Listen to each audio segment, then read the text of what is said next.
Tudo bem com vocês? Estamos aqui com mais uma aula do nosso curso aqui de Introdução à Escola Austríaca. E o tema hoje aqui vai ser questão do cálculo econômico, né? Vamos fazer aqui um breve histórico aqui, né, sobre essa questão aqui do cálculo econômico.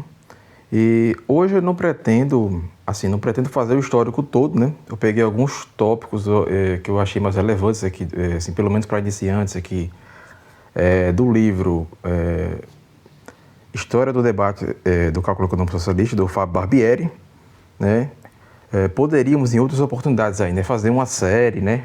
Poderia fazer ou uma série ou um curso aí, né? Só focado em cálculo econômico. Eu acho que aí poderíamos abordar mais coisas, né? Por enquanto, hoje, eu acho que não é interessante eu colocar aqui para abordar o fichamento inteiro do livro, porque é muito assunto, né? E com certeza isso daria mais de 3 horas, 4 horas, sei lá, 5 horas de conteúdo, né? E a intenção é só que nós possamos aqui pelo menos fazer uma introdução para esse tema, né? Porque esse curso aqui é de introdução à escola austríaca, justamente, né? Não é um curso focado aqui especificamente em colocar coisas muito longas para você estar absorvendo aqui, né? É mais para você conhecer um pouco o tema, né? E já desfazer algumas confusões que o pessoal geralmente gosta de fazer por aí na internet, né? Com relação a esse assunto. Geralmente influências, né, marxistas, eles gostam de fazer alguns espantalhos a esse tema aqui, né? E muitos até gostam de fingir, né, caso do Gustavo Machado aí, que esse debate aqui não tem nada a ver com o marxismo, né? Marxistas não, segundo ele, marxistas não participaram aqui desse debate, né? O que é uma falsidade, né? Haja vista que os austro-marxistas participaram desse debate, haja vista que vários nomes aí que são conhecidos como socialistas de mercado, na verdade eles eram marxistas antes de migrar para o lado socialista de mercado, né? O caso de Oscar Lange aí, né? Oscar Lange, inclusive, ele acreditava em teoria do valor do trabalho até 1935 aí. O problema levantado por mim foi em 1920, ou seja, 15 anos depois que ele abandonou a teoria do valor do trabalho, do Marx. Então, assim, que na verdade, assim, né, Gustavo Machado ele vai querer dizer assim, não, a teoria do valor do trabalho não é do Marx, né, mas sistematizado aí em manuais de economia é atribuído ao Marx, não porque ele é o autor da teoria, né, mas porque ele a utiliza para construir sua crítica, seu sistema, assim, né? Então, assim, é uma observação até meio irrelevante, mas, assim, vamos nos voltar aqui, inicialmente, né, para a pré-história desse debate aqui, né? Porque nós temos aqui um contexto que esse contexto ele vem antes do Mises, né? O Mises ele não foi o primeiro exatamente a falar, né, dessa questão aqui, mas como eu já afirmei em um desses vídeos aí, né, em que um vídeo específico que eu critico, uma crítica do Gustavo Machado, né, o vídeo mais recente do Gustavo Machado, uma crítica a essa questão do debate do cálculo econômico, que ele fala que a crítica do Mises não teve nada a ver com o marxismo, porque essa questão do cálculo econômico já era uma coisa que estava sendo discutida ali por alguns neoclássicos, né? Mas a questão fundamental é que é o seguinte, quando o Mises ele chegou, ele publicou esse artigo aqui, né?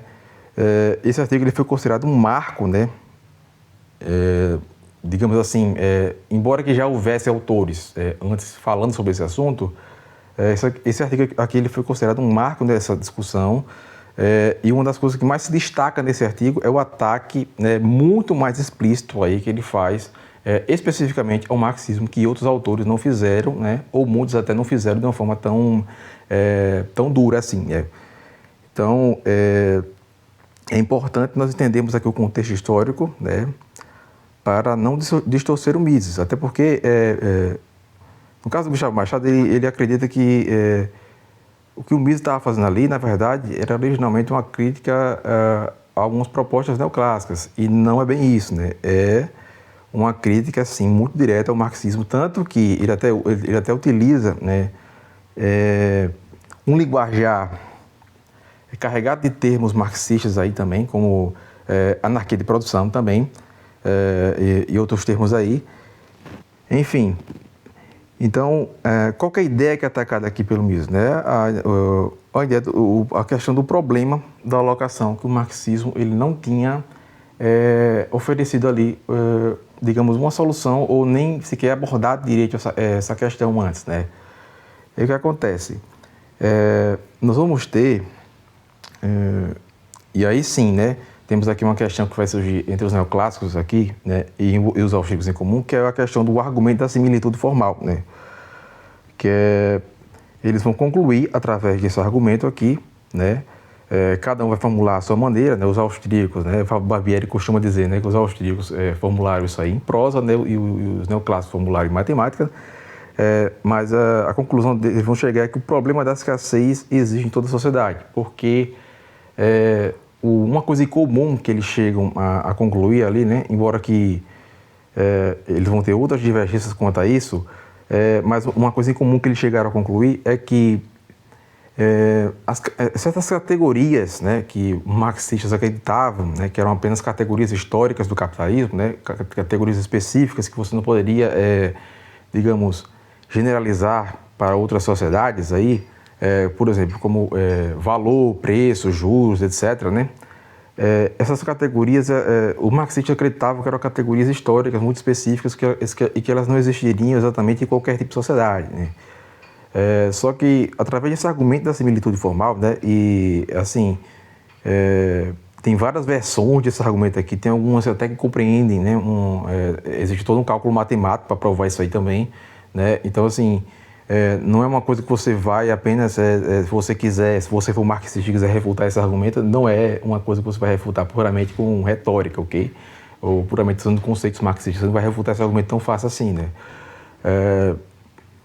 Mas é isso, eles vão concluir, né, eles vão derrubar esse pressuposto historicista de que essas categorias formais aí, elas existiriam apenas em momentos específicos da história que estariam associados especificamente ao capitalismo. Não, esse problema locativo, como problema locativo, né, ele existe em qualquer sociedade, né, por derivação aí você vai ter que essas outras categorias elas vão surgir em toda a sociedade também, mesmo que você não chame com aquele nome, por exemplo, especificamente, né? Ou seja, ainda que você não, em certas sociedades, você não veja pessoas falando da questão do juro, por exemplo, né? Isso não significa que o problema, o juro em si, ele não existe naquela sociedade, né? Então, tínhamos aí, né, como o Barbieri aponta, tínhamos alguns precursores antes de Mises, né, que já estavam falando essa questão de que sem preços você não conseguiria saber exatamente o que produzir, né? Entendam aqui que não é nem só a questão de você dizer assim, é porque nós não temos aqui preços, né? Existe uma questão mais fundamental aqui, que é você entender que você não consegue somar bens heterogêneos, né, sem você ter um fator em comum ali, né? Sem você ter um fator em comum que lhe permita somar, né? Por exemplo, inclusive o Gustavo Machado deu aquele exemplo ridículo, né, lá no debate com o Miorim, né, que era 2 sacos de trigo, né? Você vai somar, sei lá, 2 metros de tecido mais 2 sacos de trigo, isso aí vai dar quanto, né? E óbvio que você não tem como somar isso aí, só que assim, ele não forneceu ali nenhum exemplo que refutasse exatamente a matemática e nem que provasse a falta de conexão com a matemática e o mundo real, porque aquilo ali, já desde o princípio, você já é orientado, quando você estuda matemática, a não fazer esse tipo de soma, né? A você, pelo menos, você reduzir a uma única variável, né? Então, o que acontece? Esse problema, isso existe até em Aristóteles também. O Aristóteles, quando ele vai analisar assim, o fenômeno da troca, né, do escampo entre indivíduos, né, na verdade o Aristóteles ele estava mais analisando ali uma questão de justiça comutativa, né, não tanto a questão econômica propriamente dita, mas o que acontece? Aristóteles ele analisa o seguinte, né, se você fosse trocar, né, ele dá um exemplo com, se eu não me engano, é um pedreiro e um carpinteiro. Bom, eu acho que é uma coisa assim, né? Eles vão trocar o serviço de um pelo outro, né? E aí, assim, como é que eles vão saber quanto que eles devem trocar do seu serviço pelo serviço do outro, né? Se eles não têm ali um fator em comum que permita traduzir... porque, assim, o interesse de Aristóteles naquela época era saber se a troca ela foi justa, né? Só que assim, justa com relação, por exemplo, ao que está sendo comerciado aí, né, na sociedade, né?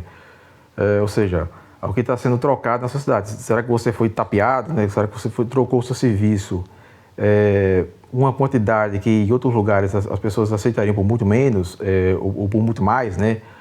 Enfim, e aí rolava essa confusão, né? E uma das formas, né, que Aristóteles ele aponta que a humanidade encontrou, né, naquele estágio ali, para resolver essa questão foi a moeda, né? A moeda que permitiria ali você comparar preços, né? Você saber quanto é que está valendo aquilo ali no mercado, né? E aí você poder fazer essa troca de serviço, né? Se você parte puramente dos campos, você basicamente vai se encontrar ali com o problema da dupla coincidência de desejos, né? E para resolver essa questão, né, você precisaria de um bem que ele funcionasse ali como unidade de conta ali, né?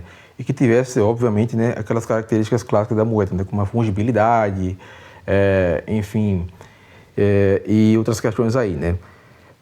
Então, assim, essas críticas antigas que o pessoal até apontou ali no início, né, sem preços seria impossível você saber o que produzir, o pessoal vai entender que não são críticas não eram ainda críticas muito sistemáticas, eram mais intuitivas ali, né? E o Mises ele vai trazer um rigor maior, um rigor lógico maior aqui para essa questão, né?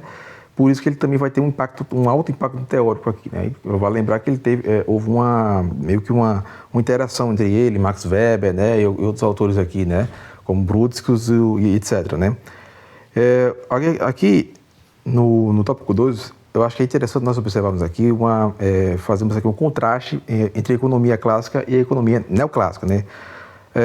Na economia clássica havia um foco, né, numa disciplina que é chamada plutologia, né? Plutologia era uma disciplina que focava, eles entendiam a economia, né, como a produção de riqueza, né? Como assim, você estudar como é que a riqueza ela era produzida, né, e depois ela era distribuída na sociedade, né? E não exatamente a questão do comércio, né, a questão das trocas, etc, né? Até por isso, eu vejo que acontece muito nos dias de hoje, né, algumas figurinhas aqui carimbadas que vêm aqui do meu canal comentar alguma coisa, muitas vezes elas chegam com certos questionamentos que elas não fazem sentido à luz dos paradigmas atuais, por exemplo. Eu já vi gente aqui querer questionar a teoria do valor subjetivo, alegando que, como o valor ele não é mensurável, como é que você vai saber como a riqueza é produzida e distribuída na sociedade, né? Essa questão, pessoal, de distribuição aí de riquezas, né, isso é uma coisa antiga, um paradigma que já foi abandonado aqui, fazia parte da plutologia, né? Isso não é uma coisa que de forma alguma refuta a teoria do valor subjetivo, né? Porque a preocupação ela não virou, ela se transformou, ela não é mais essa questão de você estar produzindo uma quantidade fixa, um X ali de riqueza, né?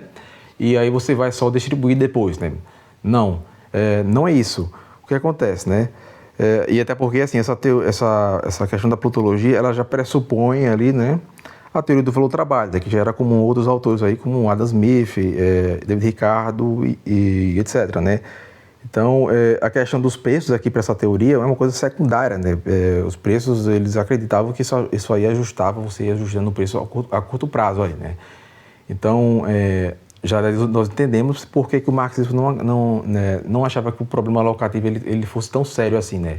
E que, inclusive, eles até achavam que o capitalismo, veja que eles achavam assim que o capitalismo, por exemplo, os preços, por exemplo, eles escondiam, na verdade, informação, né? Até porque vemos aquela questão, né? Temos um vídeo sobre isso também. Bombava, ele fez aquela crítica ao Marx, né? A contradição entre o volume 1 e o volume 2 de Capital, né? Porque o que é que nós estávamos mostrando ali? Que, na verdade, os valores, né, o valor trabalho, ele estava cada vez mais e num sentido diametralmente oposto, né, aos preços de produção, né? E isso era uma coisa muito, muito esquisita. Mas como o Marx tem ele tem sempre aquela desculpa da dialética, né? Porque assim, uma teoria do valor ela é feita para explicar como é que os preços eles vão surgir aí, né? e para você determinar de alguma forma como é que os preços eles vão até ser calculados ali, né? Uma teoria do valor, ela não é exatamente a teoria dos preços, mas ela se relaciona com a teoria dos preços, né?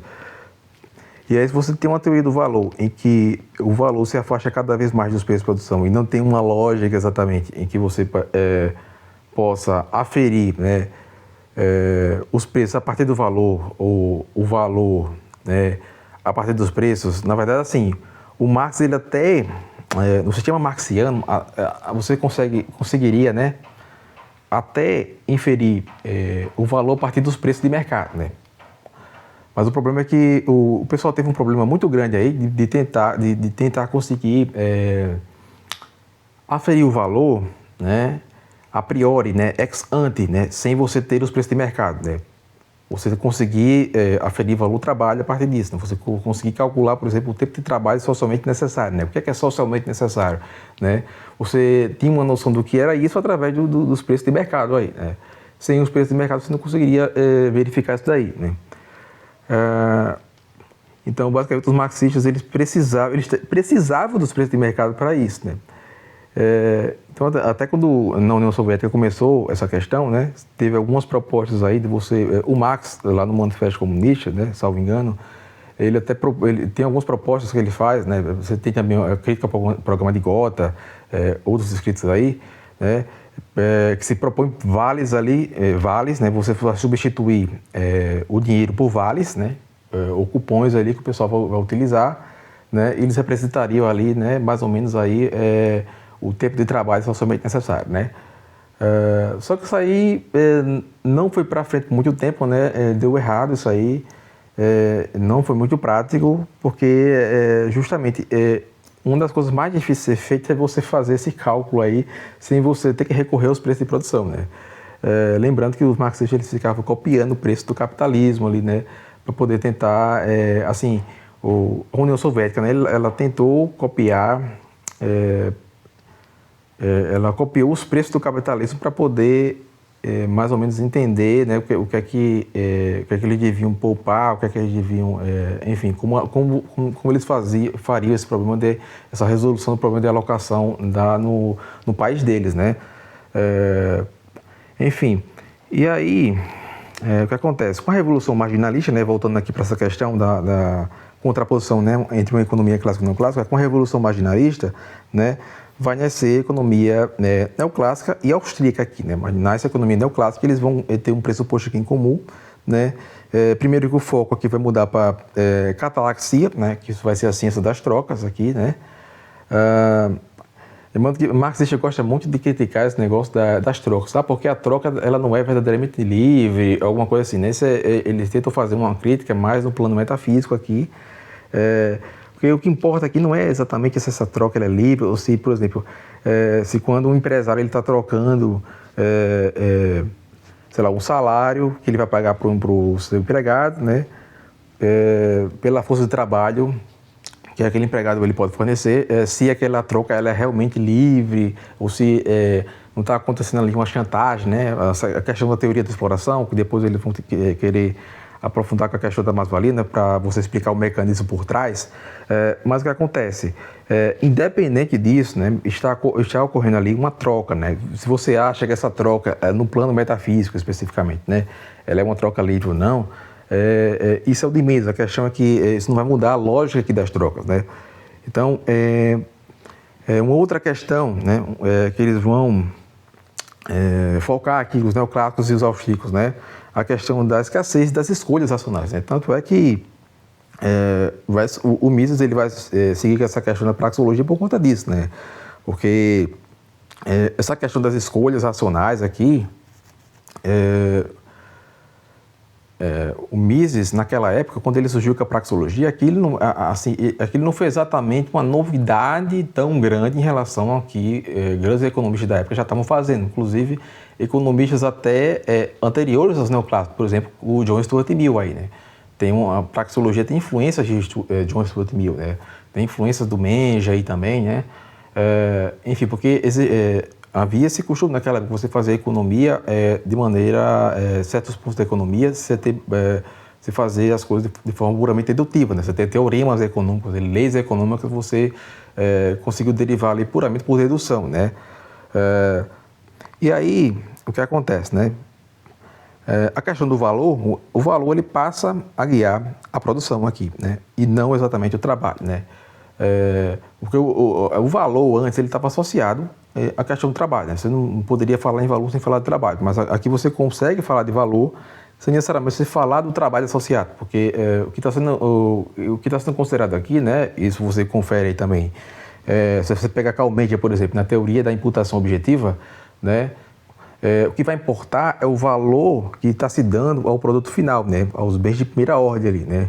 E não exatamente o valor dos meios de produção, né? Ou o valor do trabalho que você de alguma forma calculou pelo tempo médio de trabalho socialmente necessário ali, né?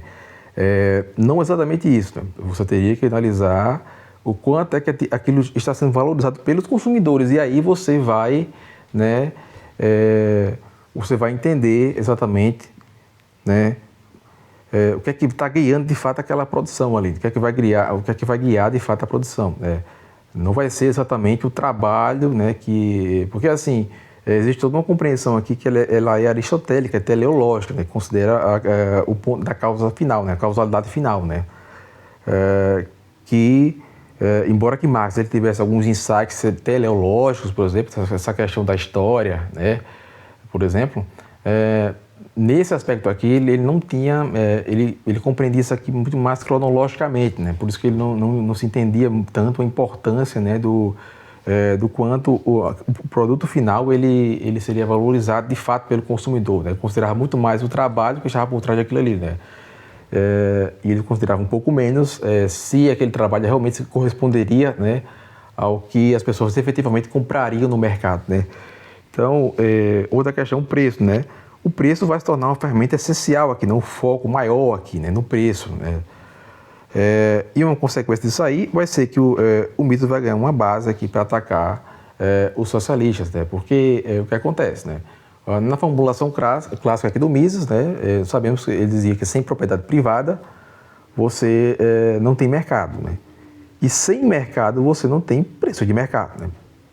É uma conclusão até meio tautológica, mas se você não tem preço de mercado, você não consegue realizar ali o cálculo econômico. Se você não realizar cálculo econômico, você não consegue alocar os recursos racionalmente na sociedade, né?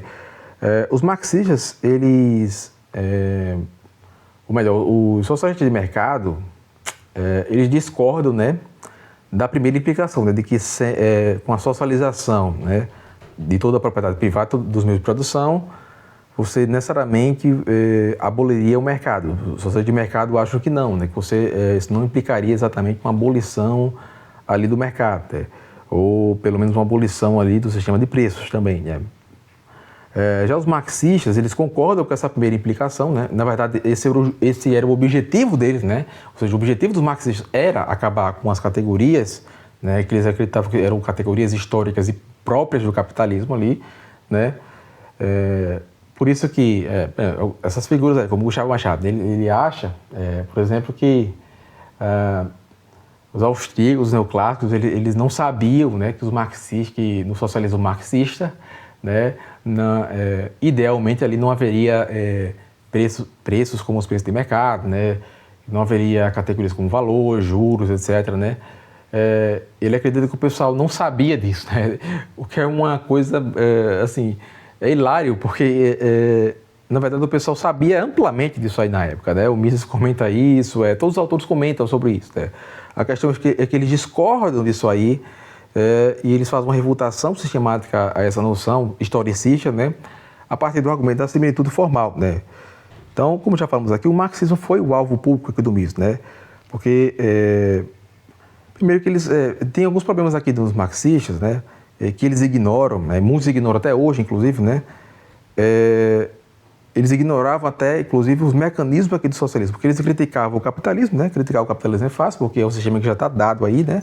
Ele já existe, só que para você, o socialismo como é que ia ser, ninguém conseguia dizer exatamente como é que o socialismo ia ser. E aí era muito confortável você fazer esse tipo de crítica, né? Você fala que o socialismo ele é muito melhor, você não sabe dizer como o socialismo ele vai funcionar, você só sabe dizer coisas genéricas, tipo, você falar que o socialismo ele vai ser a socialização completa dos meios de produção aqui, né? Que é você sabe apenas as condições gerais, né, em que o socialismo funcionaria, mas você não consegue dizer coisas mais específicas, né, sobre como se daria esse funcionamento, porque aí, né, se você arriscasse dizer coisas específicas, você poderia ser refutado por economistas aí, né.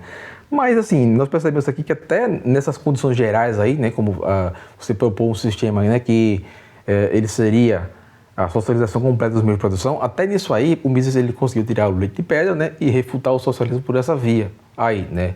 Porque se você socializa completamente os meios de produção, né, a implicação é que você não vai ter mercado, né, e aí você não vai ter preço de mercado, você não tem preço de mercado, você não consegue realizar o cálculo econômico, né, e sem realizar o cálculo econômico você não consegue alocar os recursos do racionamento da sociedade, né. Esse é o argumento completo aí, né.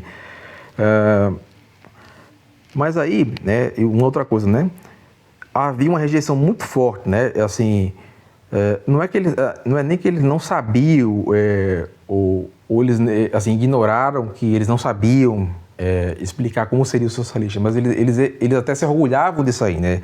Eles até achavam que essa atitude era mais científica, né? Porque eles queriam, primeiro, prever o colapso do capitalismo, né? Eles achavam que isso aí não tem nada de anticientífico você prever o colapso do capitalismo, né? Mas, ao mesmo tempo, paradoxalmente, eles rejeitavam discutir o futuro, né? Como é que o socialismo ele seria ali de fato, né? E aí, assim, eles que acusavam outros socialistas aí, né, de socialistas utópicos, né? O que acontece, né? É uma coisa irônica que eles acusassem outros socialistas de socialistas utópicos, mas veja que, ao mesmo tempo, o próprio socialismo dele era utópico, né? Porque é muito fácil você falar uma coisa genérica, assim, por exemplo, o capitalismo ele vai acabar, né? Mas aí, no tempo que o Marx previu que o socialismo ia acabar, né? Ele não acabou, né? Muitos até hoje estão dizendo, né, que ainda está muito cedo, né? Hoje em dia a desculpinha é essa, não, está muito cedo ainda para o capitalismo acabar, né? Enfim, talvez demore até mais 100 anos, né? Se você fazer previsões de que você não vai estar vivo para ninguém lhe refutar, é muito fácil, né? Mas enfim, porque essa é a conversinha do pessoal de hoje aí, né, que tenta justificar porque o capitalismo ele ainda não acabou, né? Já que pelas previsões de Marx deveria ter acabado já, né? Enfim, e acontece isso, né? Você nem, assim, é claro que é provável que esse sistema algum dia ele vá acabar, né? Mas assim, que ele vai ser substituído por uma socialização completa do meio de produção, será que vai ser isso? Será que vai ser um sistema parecido com o capitalismo, mas aprimorado aí, né? Com outras questões aí diferentes, né? Inclusive, há autores aí, né? Até de esquerda, eu diria, né, que já falam que o capitalismo, nós já passamos do capitalismo, já estamos numa outra fase aqui, né, assim, e eu estou falando aqui de autores que são críticos, né, ao capitalismo, inclusive, né, enfim, autores que falam aí sobre essa questão aí, né, então, assim, a vertente aí da esquerda, né, que elas até chegam a refutar o marxismo disso aí, né? Que o capitalismo ele já foi superado, mas não por um socialismo, mas por uma outra versão aqui que já ultrapassou o capitalismo aqui, né? E tem um mecanismo muito mais perverso, né? Dizem eles, né? Enfim, então é isso, né? O socialista ele rejeita dizer como é que funcionará o socialismo, o socialista marxista, na verdade, né? Ele rejeitou tentar dizer como é que seria o socialismo e aí se colocaram nessa posição extremamente confortável aqui, né? Você ficar com discursos genéricos, porque o interesse deles, na verdade, era mais essa questão da propaganda, né? Era mais essa questão da panfletagem aqui, né? A maioria, eu diria, né? Não tá, assim, é claro que existiam aqueles mais teóricos aí, né? Mas, assim, o Lenin, por exemplo, né? No seu livro The State and Revolution, né? Ele tem algumas propostas, né? Porque, assim, o que acontece, né? Como eu já falei em outro vídeo, existe ali, um mês antes da Revolução acontecer, né? Aí eles começam a se preocupar, mas como é que vai ser o socialismo, né? Como é que nós vamos fazer essa porra de socialismo aqui funcionar? Porque enquanto você estava ali só criticando o capitalismo, né? E só falando aqui do socialismo no plano ideal, mas quando você começa a se aproximar ali da Revolução, aí começa a preocupação real, né? Como será de fato o socialismo, né? E aí o que acontece, né? Ele banaliza, nesse livro, o Lenin, ele chega a banalizar muito, né, qual seria, assim, o papel de um capitalista, de uma empresa, assim, né? Até hoje nós vemos esse problema aí, né? O pessoal banalizar aquilo que o pessoal chamou posteriormente aí, né, de função empresarial, né? Eles acharem que isso aí é só uma questão, assim, de você lidar com tarefas administrativas simples ali, né, que qualquer pessoa poderia fazer, né? Eles não entendem que o empresário ele não é um qualquer, assim, ele não é só uma pessoa que ele delega um monte de tarefas aos gerentes ali e ele passa o dia inteiro ali na vagabundagem sem trabalhar, né? Eles acreditam ferrenhamente que o papel do empresário é só esse, né? Enfim, que é só um papel puramente administrativo contábil ali, né?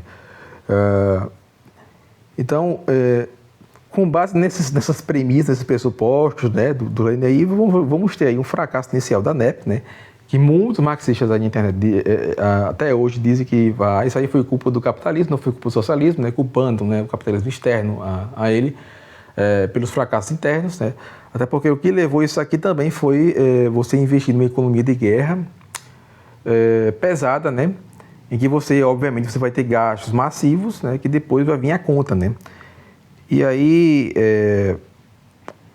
inclusive, vejo que até autores marxistas eles vão reconhecer aqui depois, né, alguns pressupostos aqui no caso aqui, Bukharin e o Kautz, né, eles vão chegar a reconhecer depois, né, a necessidade de preço, você ter preço, você ter moeda, que eles viram a dificuldade, né, na prática ali, né, eles viram a dificuldade na prática, né, então eles vão reconhecer alguns dos pressupostos dessa questão da similitude formal, né.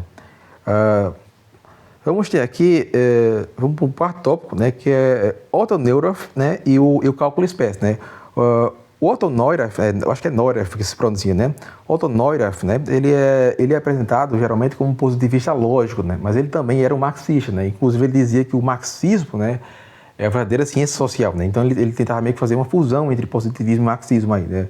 Ele é um marxista heterodoxo aí, obviamente, né. Então assim, muitos vão se aproveitar disso aí, né? Exemplo, Gustavo Machado, para dizer, não, esse autor aqui, ele não é um marxista, né? Ele é um socialista de mercado, na verdade. Ele é um neoclássico aqui, né? Ou ele é um positivista lógico, se intrometeu aqui na discussão, né? Só que, na verdade, veja que o Neurath, ele não está compartilhando os mesmos pressupostos aqui dos neoclássicos e dos austríacos, né? Que é a questão de reconhecer a similitude formal, né? Não.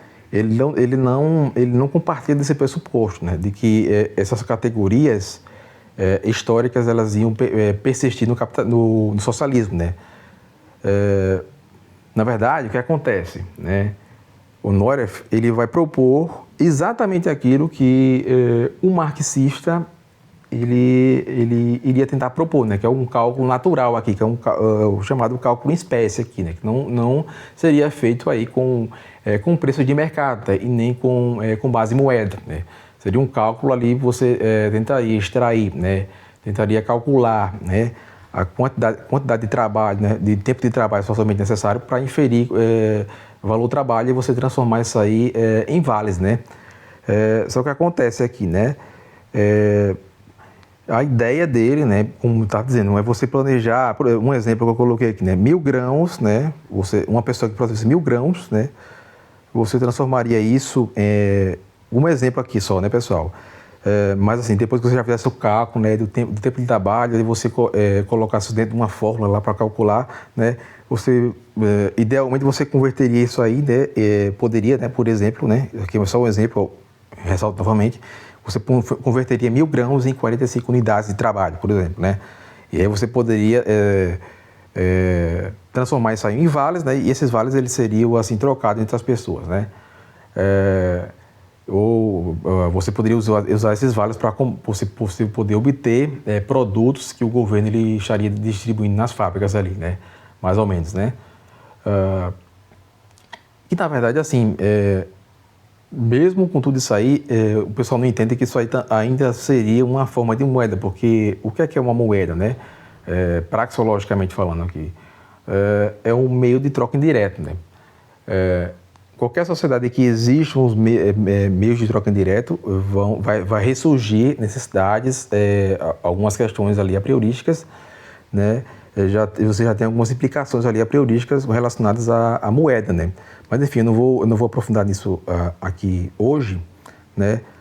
Porque a ideia, na verdade, aqui é vocês entenderem que mesmo com todo esse cálculo aqui em espécie, ele não deu muito certo, né? Porque existia essa dificuldade de você determinar qual era o tempo de trabalho socialmente necessário ex ante, né? Você determinar o valor do trabalho ex ante aqui, né? Ou seja, sem você recorrer a preço de mercado. Como é que você vai determinar isso aí? Como é que você vai fazer esse cálculo sem que esse cálculo ele soe arbitrário aí, né? E o que acontece, né?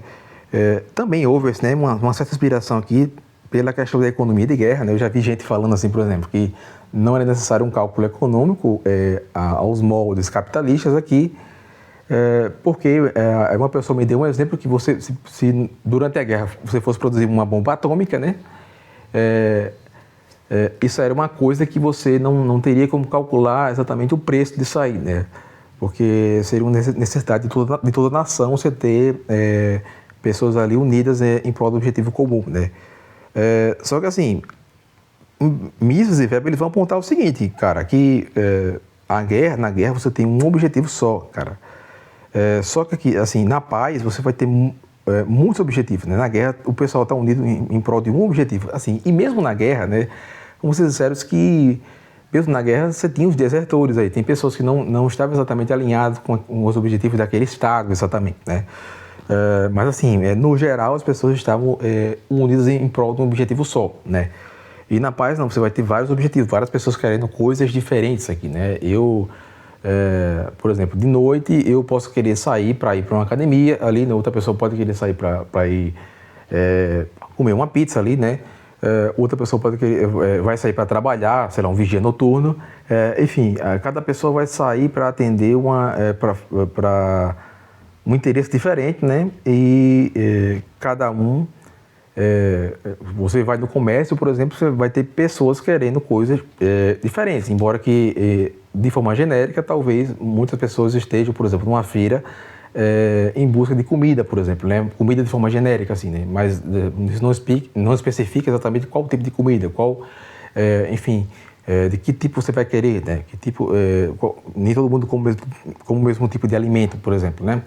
Então, na paz nós vamos ter muitos interesses diferentes, muitas vezes conflitantes, muitas vezes convergentes, mas enfim.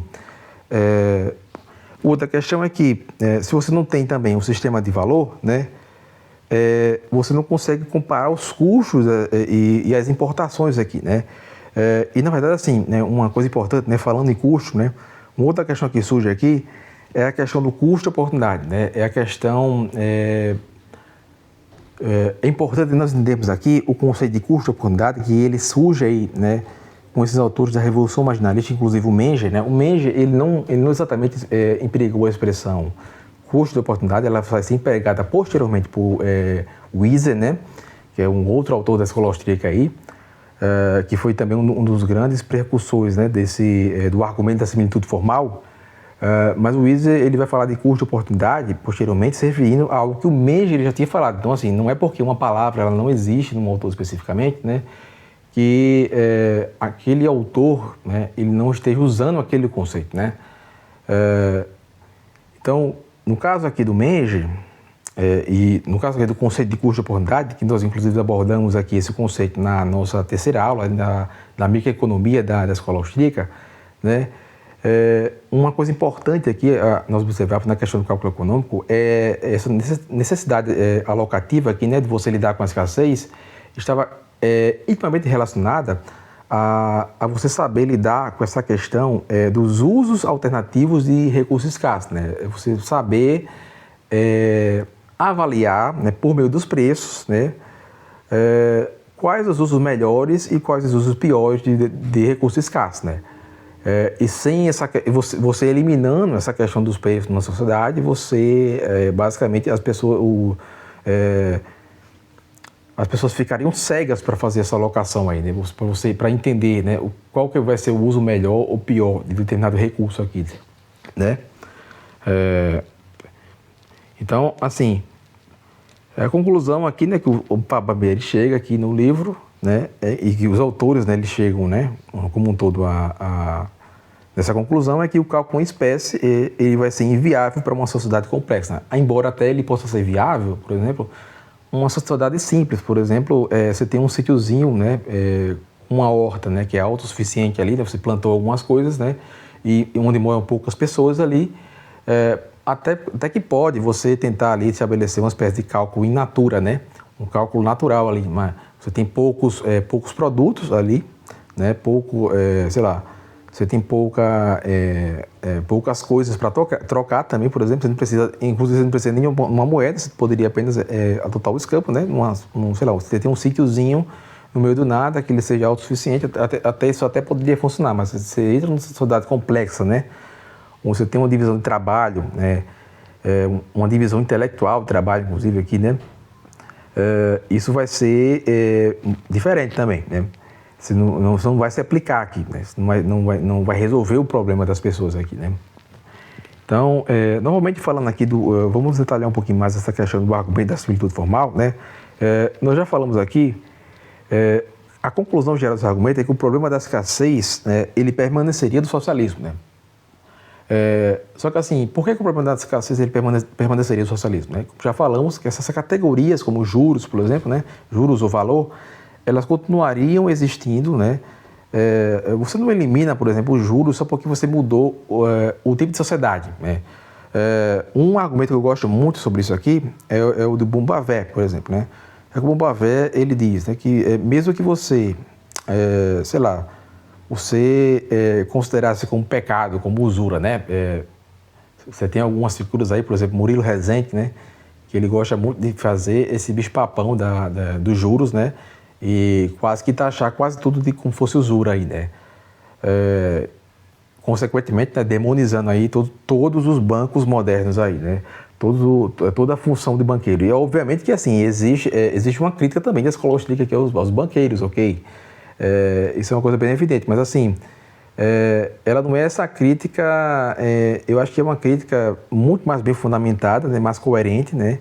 Em que você não nega exatamente o papel do banqueiro, não nega o papel, enfim, você não nega que existe ali um papel, né, de intermediação de pagamentos, né? Segundo o Murilo Rezende, todo e qualquer banqueiro, né, ele ganha sem produzir nada, né? Enfim, o conceito de produção aqui que ele está utilizando, ele me parece muito aproximado de um conceito até marxista aqui e ele é bem complicado de você avaliar aí, né? Porque o banqueiro ele produz ali um serviço, né? As pessoas querem aquele serviço, né? Não é qualquer pessoa que também pode fazer aquele serviço, está apta a fazer aquele serviço, enfim. Não vou entrar muito nesse tema aqui, mas enfim, você propõe, por exemplo, eliminar os juros da sociedade, né? O que acontece? Você não vai eliminar o fenômeno da preferência temporal, né? Por exemplo, você trabalhar hoje, se você vai receber o pagamento hoje ou daqui a 30 dias, isso vai fazer diferença para você, né? Isso vai fazer muita diferença para você, né? Ou se você vai receber, por exemplo, você vai trabalhar o ano inteiro, você vai receber o pagamento depois de um ano, né? Será que isso não vai fazer diferença para você? É claro que vai fazer diferença, né? Então, assim, o fenômeno da preferência temporal, ele não deixa de existir, né? Ele é a base do fenômeno dos juros, na verdade, né? E aí muitos eles até tentam dizer, né, que não, juros é só esses juros aí, é só essa taxa de juros aí que nós vemos aqui na sociedade capitalista industrial, né? Embora assim, o Murilo Rezende ele até se ancora em alguns autores aí, como por exemplo o Rodney Stark, né, que o Rodney Stark ele diz que o fenômeno dos juros ele surgiu muito antes até do capitalismo ali sei lá, com a Igreja Católica inclusive, né, nos mosteiros ali, né? Nos mosteiros ali, inclusive o pessoal ali, se eu não me engano foi os monges beneditinos ali, né? Mas enfim, o que eu queria dizer é o seguinte, né? Você eliminar o nome juros, né? Você não vai eliminar esse fenômeno que é o desconforto que algumas pessoas sentiriam, né? Se você fosse pago, né? Hoje ou daqui a 30 dias ou daqui a um ano, por exemplo, né? Então, você vai ter, né, Enrico Baroni e Vilfredo Pareto, né, com seus outros autores aqui, né, que eles vão vir aqui com a via da matemática, pela via da matemática. O Pareto, inclusive, ele chegou a fazer alguns cálculos, né? Uma coisa engraçada aqui é que ele tentou estimar, por exemplo, como é que nós faríamos esse cálculo aqui para 100 pessoas, né? E se nós tivéssemos aí 700 produtos aqui, né? E ele chega mais ou menos aproximadamente em 70 mil equações ele queria resolver, né? Isso só em 100 pessoas, né? E nós sabemos que a União Soviética naquela época não tinha só 100 pessoas, né? E que o planeta Terra não tem só 100 pessoas hoje em dia, né? Assim, mais de 7 bilhões de pessoas aí, né? Como é que você faria esse cálculo aí para 7 bilhões de pessoas, sendo que um cálculo para 100 pessoas, você já chegou em 70 mil equações diferentes ali, né? Ou seja, se torna uma coisa assim até impossível e viável, né? Porque justamente você eliminou o fenômeno do preço, né? Você não tem como trocar, você estimar como é que você vai fazer uma soma entre bens heterogêneos, como nós explicamos lá inicialmente, né? Aquela questão que Aristóteles já comentou no seu Ética Nicono, né? Para você trocar coisas que são heterogêneas entre si, você precisaria do fator homogêneo, né? Na própria química, por exemplo, existe essa questão. Quem estudou, por exemplo, estequiometria, né, no ensino médio, sabe que você não consegue, para você somar ali, você fazer uma soma ali, né, fazer uma reação química, você precisa achar ali um fator em comum, por exemplo, o mol, né, ou sei lá, a densidade, para você poder fazer exatamente ali uma soma para você saber quanto é que vai ficar ali, né. Então você precisa sempre achar um fator, utilizar um fator que possa ser usado em comum para você fazer esse tipo de soma, né. Até o próprio Marx, em certo sentido, ele entendia isso aí, né, porque embora que ele falasse de trabalho homogêneo ali, né, inclusive até por causa disso, né, que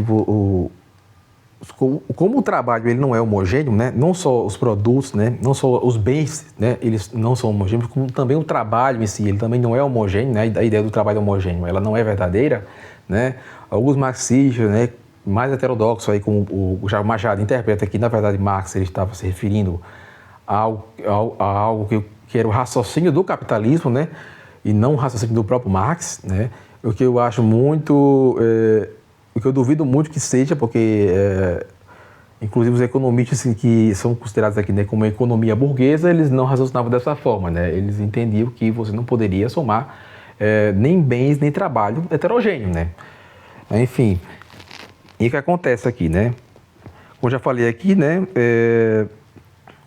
então, esse exemplo aqui de 70 mil e poucas equações para 600 pessoas e 600 mercadorias, né? Na verdade, eu coloquei errado aqui. Na verdade, se não me engano, isso aqui é Pareto, né? Depois eu vou até verificar isso aqui direito. Mas, enfim, o que acontece? Baroni e Pareto, né? Eles reconhecem uma certa inviabilidade prática aqui, né? Embora que muitos consideram que eles estavam aí meio que favorecendo a ideia do socialismo, né? Se muitos vão chegar depois e dizer assim o seguinte, né? Beleza, há uma inviabilidade prática aqui, mas depois nós vamos conseguir resolver isso aí com tecnologia, com Big Data, né? E outras coisas aí, né? Então, inclusive, né? O que o Baroni fez aqui vai levar a interpretações divergentes aqui do Oscar Lange e do Hayek, né? O Oscar Lange vai entender isso aqui que o Pareto fez como ele estava levando ali para o caminho de maior viabilidade para o socialismo, né?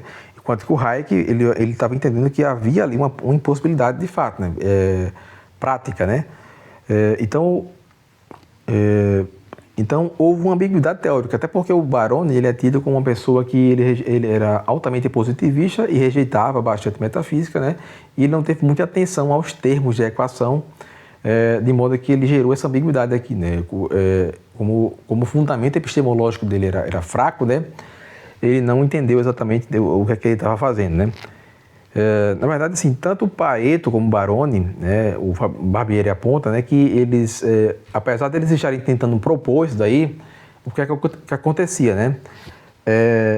Eles estavam, de alguma forma, desconsiderando, embora eles soubessem disso aí, né? Mas eles estavam, de alguma forma, desconsiderando, assim, eles poderiam alegar que isso... eles estavam ignorando isso apenas momentaneamente, né, para tentar estimar como é que seria, né, porque assim, essa ideia, eles partiam do pressuposto do equilíbrio geral do Walras, né, o sistema walrasiano ali, só que o Walras, ele aplicava aí um sistema de economia estática, né, que o Mises, ele vai chamar isso aí de um sistema de economia de rotação uniforme, né. que ele não é a mesma coisa como a nossa economia, a economia real, ela funciona, né? Ela é dinâmica aí, né? Existem muitas críticas dos austríacos aí apontando que os neoclássicos eles entendem, né, a economia como uma coisa estática, né? Mas assim, entendam que essas críticas, assim, mesmo você tem que entender o seguinte: neoclássico ele não é neoclássicos não são burros, né? É claro que eles sabem que a economia, de fato, ela é dinâmica, né? Mas, assim, eles entendiam que você poderia ter esse modelo aí, né, como uma coisa que pudesse te nortear, né, na economia real, né? Você pudesse seguir por um norte ali, né? Como se fosse um mapa. Um mapa, ele não é, por exemplo, o cenário real, né? Mas, através de um mapa, você vai se guiando pelo cenário real, né? Então, é mais ou menos essa lógica, né? Só que, assim, quando o Mises ele criticava essa questão aí nos neoclássicos, né? Ele estava criticando que, mesmo você compreendendo que aquele modelo, né, ele não é exatamente o cenário real, mas essa pretensão de que você poderia, né, através desse modelo, você se guiar no cenário real, né, ela era uma pretensão um pouco errônea, mais equivocada do que eles pensavam, né? Porque mesmo isso aí talvez não fosse uma coisa tão possível assim de se fazer, né? Então, e aí o Barbieri, ele até aborda aqui, né, alguns precursores de Mises, né? Por exemplo, Thiers, Gorsen, né, Pearson, né? Que ele já falava essa questão: se você não tiver preço, você não consegue ter o controle produtivo, né? Enfim, eles são citados aqui, Barbieri, mais a título assim, você saber mesmo que existiram precursores. Mas assim, o argumento mesmo, o melhor argumento mesmo, ele vai surgir ali com Mises mesmo, né? Porque já era uma conclusão geral que você tirava da economia, né? Você tendo conhecimento econômico, você já entenderia que aquilo já é deduzido de tudo que você conhecia da economia, né, naquela época já, né? Então, você vai ter três críticos principais aqui, né, por argumento da impossibilidade, que vai ser o Mises, o Max Weber e o Boris Brutkos, né? Lembrando que o Max Weber, ele não chega a citar o marxismo tão explicitamente, né? As críticas dele foram muito mais obscuras, né? Ninguém entendeu exatamente o que ele estava criticando de fato, né? Não foi um ataque tão ferino quanto o texto Mises, tão direto quanto o texto Mises, né? Que o Mises, o Barbieri, ele comenta que as críticas do Mises, elas foram dirigidas principalmente para uma audiência marxista, né? E não neoclássica, né? Então já refuta o pressuposto principal do Gustavo Machado de que a crítica do Mises era os neoclássicos, exatamente, né? Não era. Inclusive, né, uma coisa que é interessante é que o Machado aí, ele... naquele vídeo dele, tanto naquele vídeo como no debate, né, que ele teve com o Miorim, uma coisa interessante que eu vi ele afirmando ali é que o Mises estava criticando ali o Baroni, né? Só que você analisar o escrito dele de 1920, né, e o livro Socialismo, né? O Mises não cita Baroni uma única vez naquele escrito inicial, né, dele. Aquele escrito mais curtinho, né, de eu acho que umas 20 páginas aí, né, ou algo próximo disso aí. Ou foi 40 páginas, não sei, né. E, inclusive, Baroni, ele só é citado ali no prefácio, né, uma edição portuguesa aí. Não sei quem foi que escreveu aquele prefácio, não sei se foi o próprio Barbieri, se foi outro autor aí, mas enfim. É uma estranha coincidência que o Gustavo Machado tinha mencionado Baroni, sendo que ele estava só no prefácio, né. É uma estranha coincidência, né. Porque o Mises, ele não se refere a Baroni uma única vez e se refere a Marx várias vezes, né. Marx, ele se refere a Marx e aos marxistas várias vezes, né? Inclusive, Mises, ele critica marxistas daquela época. Por exemplo, ele criticou Lenin, criticou Otto Bauer, né, também. Enfim. Então, Mises, ele critica vários que são considerados pessoas aí de tradição marxista, né? E como nós lembramos aqui também, né, houveram marxistas ali na União Soviética, como Kautsky e Bukhari, que reconheceram, né, pelo menos um dos pontos depois, né, dessa questão da similitude formal, né, que seria necessária a questão dos preços aí, né. Então, pelo menos essa questão do equilíbrio geral aqui, né, você acreditar no equilíbrio geral, os austríacos, eles não dão muita bola para isso aí, né, eles acreditam mais numa economia dinâmica, né, e não tão estática assim, né. É óbvio que, novamente falando aqui, né, os neoclássicos, eles não são burros, pessoal, né? Eles sabiam, assim, é provável que eles sabiam, né, que a economia ela é dinâmica, né? Mas eles tinham essa pretensão de que com esse modelo que você aplica numa economia estática, ali, né, você poderia se guiar na economia real, ali, né? Porque, assim, eu imagino que os neoclássicos eles estavam raciocinando o seguinte ponto de vista aqui, né? Por exemplo, uma crítica que o Hayek fazia muito aos neoclássicos era a inveja da física, né? O pessoal da econometria ali, né? Porque eles literalmente achavam que você poderia fazer economia como se fazia na física, né? Então, por exemplo, na física você tem experimentos que eles vão isolar, por exemplo, tentar isolar, né, por exemplo, o atrito, né? Você tem algumas áreas, por exemplo, a mecânica, em que, inclusive, né, há até uma metáforazinha, né, comparando, né, a praxeologia com a mecânica, porque a mecânica, ela não é... Você tem assim, você vai supor, por exemplo, um objeto perfeitamente inelástico, por exemplo, né? E a mecânica newtoniana, às vezes você supõe cenários assim, só que cenários assim, como zero atrito, eles nem existem no mundo real, de fato, né? Você tem como isolar, né, o máximo, o atrito, né? Mas assim, quando você vai descrever esses processos, né, formalmente, você vai, muitas vezes você descreve esses processos, você isolando totalmente o atrito das equações, né? E aí, quando você faz isso aí, né, você entende que quando você usa matemática na física, você é obrigado, né, para você fazer a experiência, você isolar alguns fatores ali, né, para você depois poder fazer uma aplicação na realidade que você vai considerar vários fatores ao mesmo tempo, né. Então, na física é possível você fazer isso aí, até porque a natureza, ela tem, assim, o mundo físico ele tem constantes aí, né, que você pode, com as quais você pode trabalhar matematicamente, né. Só que o Mises dizia, né, o Mises, Rothbard, né, e outros que criticaram o pressuposto historicista aí, eles diziam que não existem constantes, né? Você não tem, não há nem que se você falar em variáveis você falar em elementos variáveis e invariáveis, né, na realidade social, né, e histórica, né? Não é nem que você falar em variáveis e elementos variáveis e elementos invariáveis, que na verdade você só tem elementos que variam infinitamente, né? Você não tem constantes exatamente para você trabalhar ali e você poder matematizar aquilo ali, né? Essa era a crítica que eles faziam, que inclusive era meio que uma extensão da crítica ao historicismo, né? Eu dizia que os econometristas eles estavam de alguma forma eles estavam, mesmo que alguns, né, como nós falamos aqui, eles adotassem o argumento da similitude formal, por exemplo, né, que era um ataque ao historicismo também, mas de alguma forma, quando eles acreditavam que eles podiam fazer esse reducionismo aí, né, a economia, como se a economia ela pudesse ser encarada, né, como se fosse uma espécie de física, né, então você tinha um certo reducionismo que ele era meio que uma extensão do historicismo, né? Que muitos até não percebiam, né? Que pelo mesmo motivo que o historicismo ele estava errado, né? A econometria, né, ela partia de pressupostos que estavam ali também errados, né? Até porque eles queriam de alguma forma prever também o futuro, né? Prever, enfim. E essa questão de você prever o futuro é algo que a escola austríaca criticou amplamente aqui, né? Mas enfim. E aí, vamos ter aqui,